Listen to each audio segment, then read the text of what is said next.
은혜 받으실 하나님의 말씀은 마태복음 21장 18절에서 22절입니다.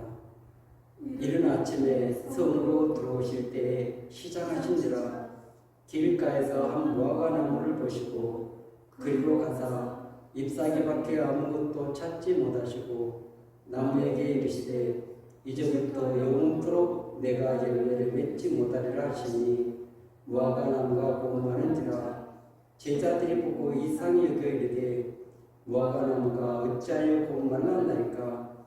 예수께서 대답하여 이르시되 내가 진실로 네게 이르노니 만일 너희가 믿음이 있고 의심하지 아니하면 이 무화과나무에게 된 이런 일만 할 뿐만 아니라 이 산으로 들려 바다에 던져지라 해도 될 것이고 너희가 기도할 때에 무엇이든지 믿고 가는 것은 다 받으리라 하시니라. 아멘. 할렐루야. 우리도 그리스도 예수 안에서 좋은 일이 일어날 줄로 믿습니다. 오늘 마태복음 21장 18절에서 22절 말씀을 근거해서 무화과나무의 저주 이런 제목으로 함께 나누는 시간 갖도록 하겠습니다. 예수님의 그 공생의 마지막 예루살렘 입성인 것입니다. 그래서 이 예루살렘에서 예수님은 붙잡혀서 이제 재판받으시고 십자가에 돌아가시는 이런 엄청난 일들이 벌어지게 되는데 그 시작이 21장 1절에 보면 그들이 예루살렘에 가까이 와서 감람산 벳바가에 이르렀을 때 예수께서 두 제자를 보내시며, 그래서 지금 예수님께서 그 일행들과 예루살렘 가까이 가는데 그 동네 이름이 벳바게인 것입니다. 벳바게는 무화과나무 마을인 것입니다. 그 비슷한 말이 또 17절에 나옵니다. 그들을 떠나 성 밖으로 베다니에 가서 거기서 유하시니라. 이 베다니도 동일하게 무화과나무 동네를 말하고 있는 것입니다. 그래서 예수님께서 처음에는 이 벳바게로 가셨다가 그리고 그 나귀를 타고 입성을 해서 거기 많은 소동이 일어났습니다. 그리고 예수님께서 다시 그 예루살렘 성 밖에 있는 베다니로 간 것입니다. 거기서 이제 주무시게 되는데 벳바게나 베다니나 다 무화과나무 집, 무화과나무 마을을 상징하고 있는 것입니다. 그래서 지금 이 무화과나무와 이제 얽혀 있는 그 내용들이 오늘 본문 18절에 기록이 되어 있습니다. 이른 아침에 성으로 들어오실 때 시장하신지라.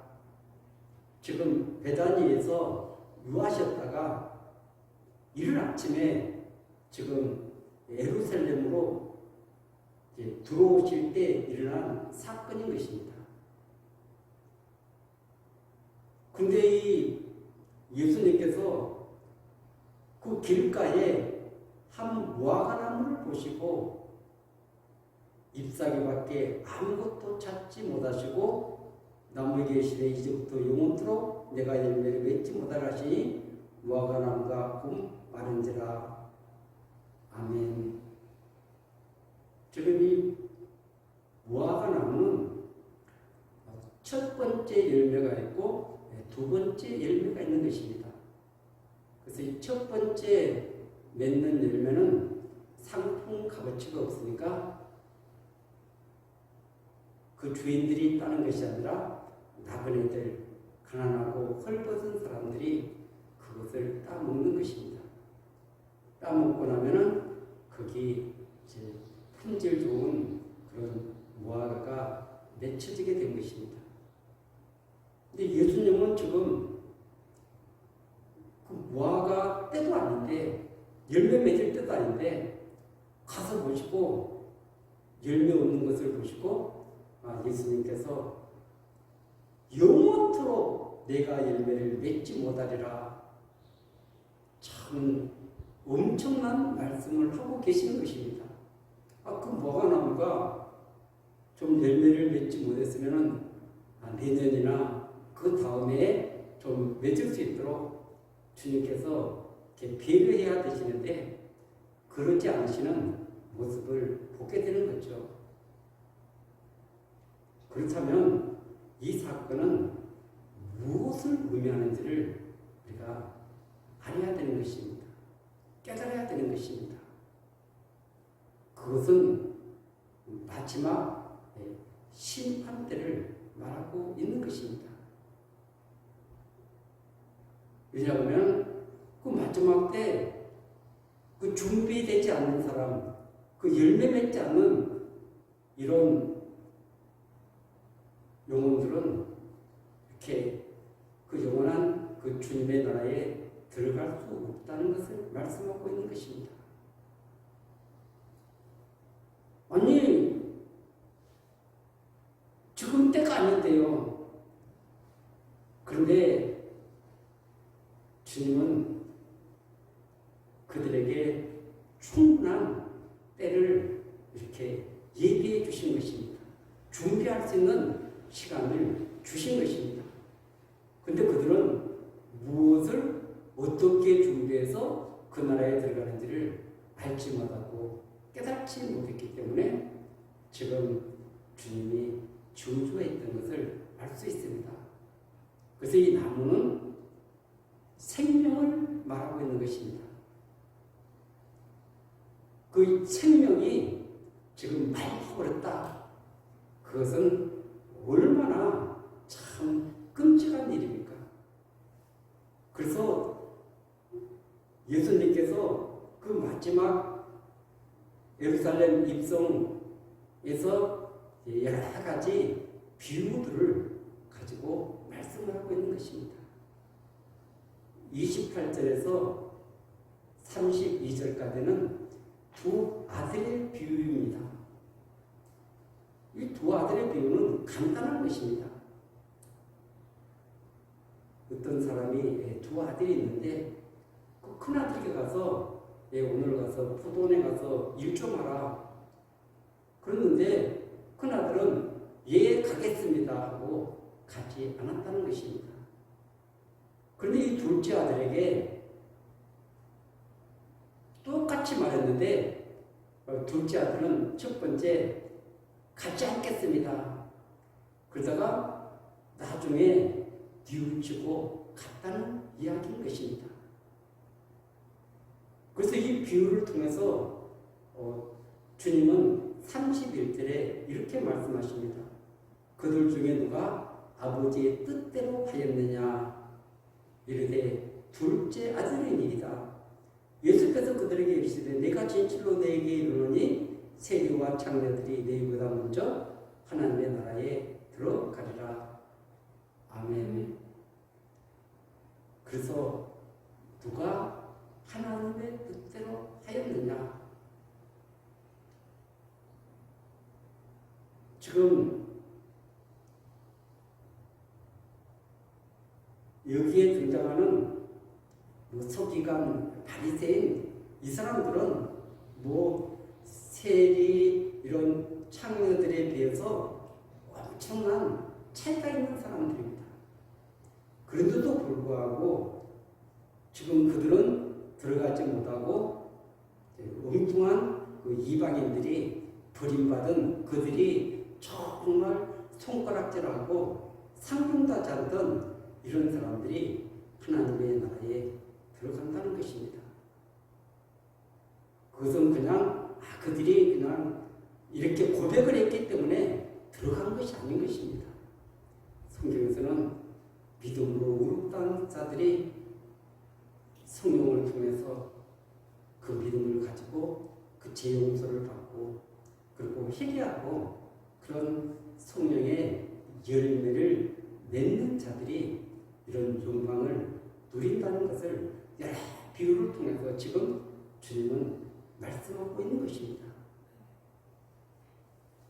33절에서 46절까지는 포도원 농부 비유인 것입니다.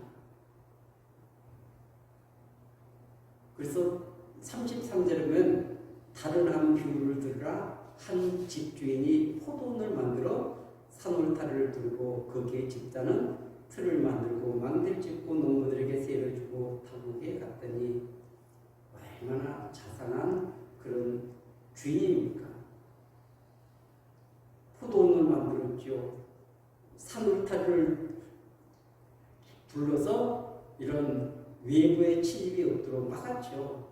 그리고 포도즙을 짤 수 있는 틀, 또 망대 이런 모든 것들을 다 준비하고 세를 주고 타국에 갔다는 이야기입니다. 34절에 보면 열매 거둘 때가 가까움에 그 열매를 받으려고 자기 종들을 농부들에게 보내니, 그래서 지금 때가 돼서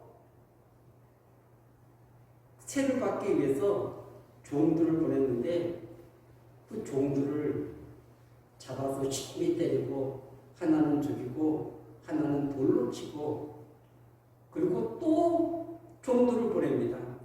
그랬더니 총 종들보다 더 많이 보냈는데 그 사람들에게도 동일하게 그렇게 존대하지 않습니다. 그렇게 하니까 이후에 자기 아들을 보내면은 존대할 것이다. 그런데 그 농부들이 이것은 상속자다. 상속자는 없으면 이 모든 것들이 다 우리의 차지가 될 것이다. 그렇게 착각을 했던 것입니다. 그런데 그 주인이 한 내용들이 나와 있습니다. 39절에 보면 이에 잡아 포도원 밖에 내쫓아 죽였느니라. 그러면 포도원 주인이 올 때 그 농부들을 어떻게 하겠느냐. 그들이 말하되 그 악한 자들을 진멸하고 포도원은 제때 열매를 받을 만한 다른 농부들에게 새로 줄지니라. 아멘. 그러면서 주님이 하신 말씀이 43절입니다.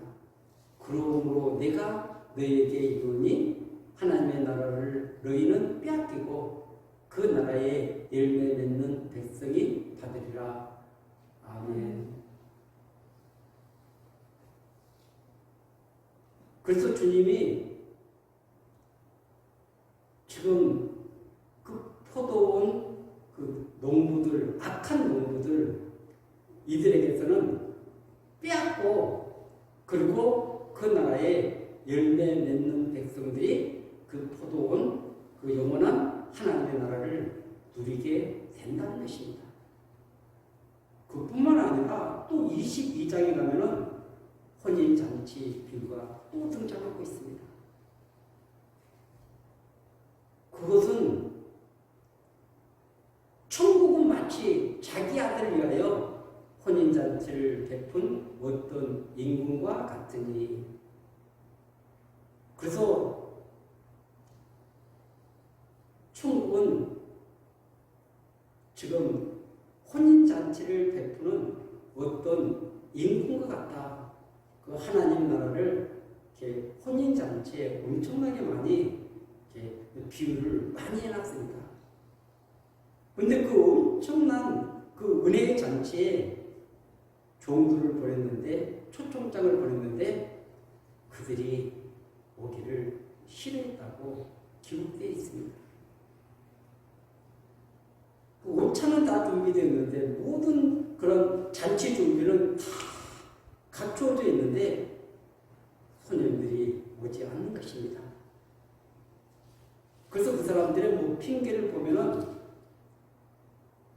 그들이 5절에 보면은 그들이 돌아보지도 않고 한 사람은 자기 밭으로 한 사람은 자기 사업자를 하고 그 남은 자들은 종들을 잡아 몰가고 죽이니, 참 하나님의 나라에 대한 무관심, 거기에 대한 기대감도 없고 거기에 대한 희망과 꿈도 없고 오로지 이 땅에서 자신의 대를 불리고 나만 잘 먹고 나만 잘 살려고 하는 그런 이기주의가 팽배한 이 땅에서 그 복음이 선포되고 그리고 그 하나님의 나라가 임하고 그러면서 그분의 그런 다스림 안에 지금 가기 위해서 준비해야 될 것들이 있는데 지금 여기서 다 준비를 막 하고 있는 것입니다.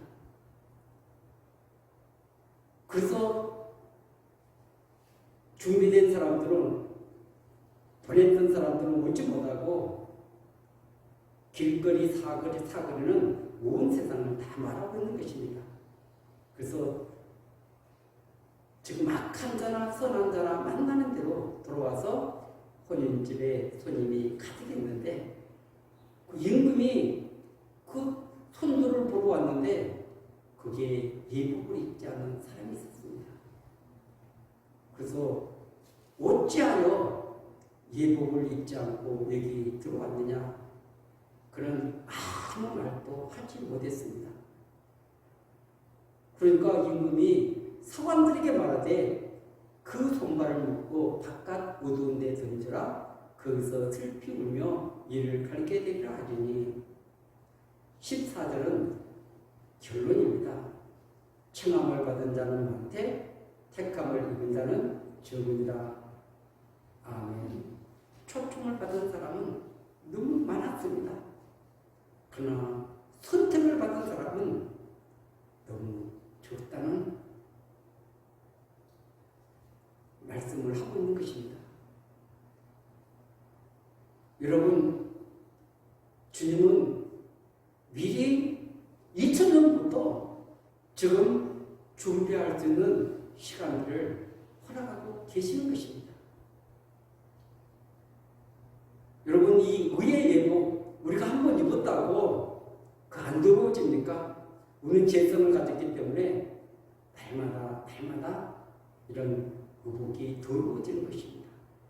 그것을 회개를 통해서 빨아야 되는 것입니다. 그런데 이 시대는 그런 회개에 대한 그 마음에 통곡을 하는 그런 신자가 너무나 적은 시대를 살아가고 있습니다. 왜냐하면 이미 하나님 나라는 우리의 것이 되었고 이미 그 영원한 나라에 들어간다는 이런 모든 것들이 전부 다 깔려있기 때문에 그 마음에 하나님 나라에 대한 간절한 사모함, 그 주님에 대한 간절한 사모함, 그리고 정말 그분을 믿고 신뢰하는 이런 간절함이 교회의 시대를 우리는 살아가고 있습니다.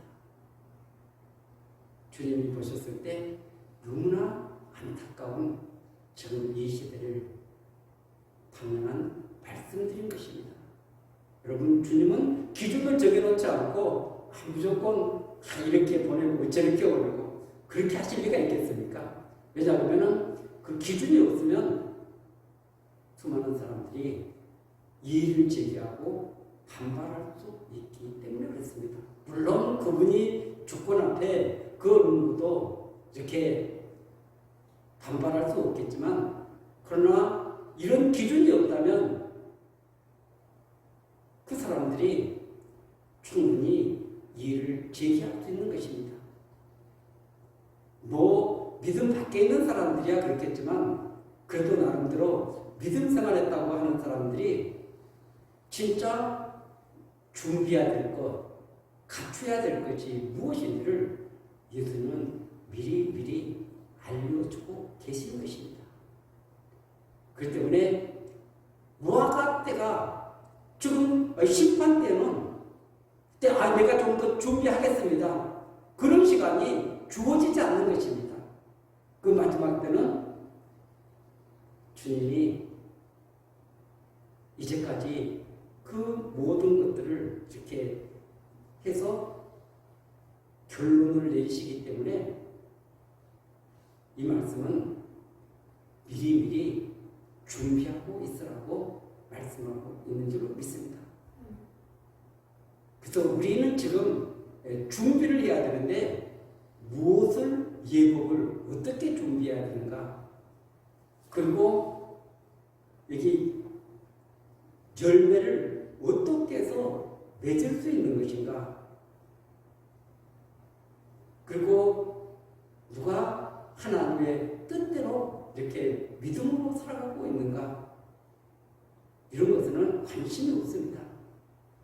왜냐하면 이 세상에서 내가 부귀영화 공명을 누리는 것은 관심이 있지만 이런 것에는 관심이 없습니다. 여러분, 우리 주님은 정말 저와 여러분들을 사랑해서 영원한 하나님의 나라에서 영원히 함께 누리기를 원하고 계시는 줄로 믿습니다. 이 시대는 믿음으로 의롭다함을 받았으면 거의 다 끝났다고 생각하는 것입니다. 여러분, 하나님의 백성이 되는 것하고 하나님의 백성으로 살아가는 이 두 부분을 다르게 성경에서 이해하셔야 됩니다. 하나님의 백성이 되는 것은 우리의 어떤 노력, 우리의 어떤 마음의 자세 이런 것이 없이 전적인 하나님의 은혜로 믿음으로 모든 것들이 이루어지는 것입니다. 그래서 우리에게 성령을 부어주시고 그리고 믿음을 주시고 그리고 우리 믿음이 왔을 때 성령이 오셨을 때 우리 안에 양심이 살아나서 그래서 하나님을 알 수 있고 깨달을 수 있는 은혜를 우리에게 부어주시는 것입니다. 그리고 그 말씀을 붙들어야지 말씀 붙들지 않으면 내가 얼마나 타락했는가, 내가 오늘 무엇을 예비해야 되는가, 내가 주님을 지금 알아가고 있는가,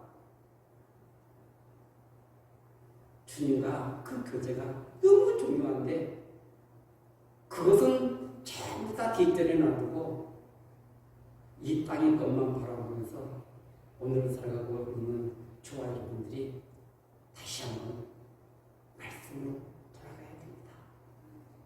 주님이 무엇을 요구하시는지 우리가 알 수 있어야 됩니다. 물론 그분의 은혜가 아니면 그분이 역사하지 않으면 이런 모든 것들은 다 불가능한 일입니다. 그러나 그분이 오늘 일하시고 역사에도 우리가 잘못된 그런 정보를 가지고 잘못된 성경에 대한 지식을 가지고 이렇게 살아가다 보면은 그런 말씀들이 들려지지 않습니다. 깨달아지지 않습니다. 그냥 오늘 내가 너 자유 얻었네, 내 자유 얻었네, 자유 얻었으니까 내가 이렇게 마음대로 살아가도 된다. 여러분 마태복음에 보면은 이 산상수훈에 보면은 주님께서 엄청난 말씀들을 하고 계시는 것입니다.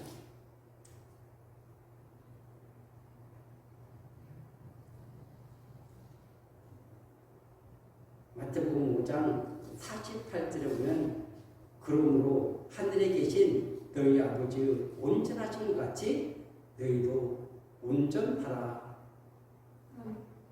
우리가 온전할 수 있는 존재입니까? 그렇기 때문에 하나님 앞에 기도하는 것입니다. 하나님 앞에 매달리는 것입니다. 그래서 이것은 하나 이 말씀은 그냥 명령이기 때문에 우리가 그런 부분들은 굉장히 말씀을 깊이 생각해 봐야 됩니다. 그리고 그 7장에 가면 우리가 너무나 잘 아는 그 13절에 좁은 문으로 들어가라. 멸망으로 인도하는 문은 크고 길이 넓어 그리로 들어가는 자가 많고 생명으로 인도하는 문은 좁고 길이 협착하여 찾는 자가 적음이라. 아멘. 좁은 문으로 들어가는 것도 명령형으로 나와 있습니다. 그뿐 아니라 마태복음 28장 이 마지막 절에 모든 족속을 제자 삼고 그리고 주님이 말씀하신 모든 것들을 가르쳐 지키게 하라. 28장 19절에서 20절에는 그러므로 너희는 가서 모든 민족을 제자로 삼아 아버지와 아들과 성령의 이름으로 세례를 베풀고 내가 네게 분부한 모든 것을 가르쳐 지키게 하라. 볼지어다 내가 세상 끝날까지 너희와 항상 함께 있으리라 하시니라. 아멘.